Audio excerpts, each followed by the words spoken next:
Welcome to our channel. Today we how to budget with Kabbage, full guide step by step clearly. To begin budgeting with Kabbage, start by signing up for an account at kabbage.com.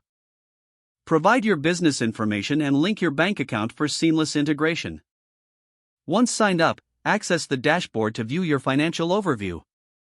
Familiarize yourself with the tools available within the platform. Navigate to the budgeting section to start setting up your budget. Identify your primary income streams and input them into the budget tool. Next, outline your fixed expenses, such as rent and salaries. Then, list your variable expenses, including utilities and supplies. Analyze your historical financial data to estimate accurate expense amounts. Set short-term and long-term financial goals that align with your business objectives.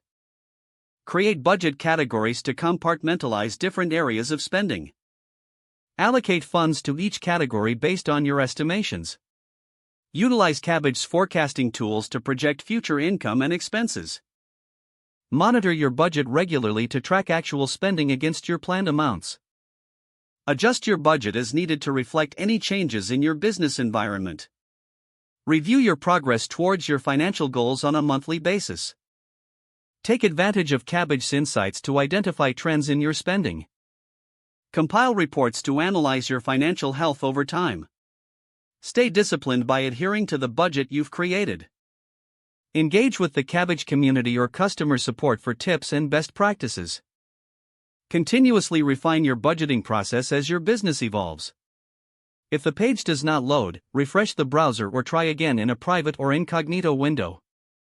Make sure you are using the correct email address, then retype it carefully to avoid small typos.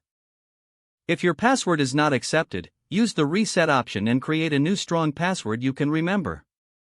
Check your spam folder for verification or security emails, then complete any requested confirmation steps. Enable two-factor authentication if available to improve account security and reduce unauthorized access risk. After signing in, review your profile details so your contact information and settings are accurate and current. If you see an error message, note it down and try again after restarting your device and internet connection. Don't forget to like this video and subscribe to our channel for more step-by-step tech guides.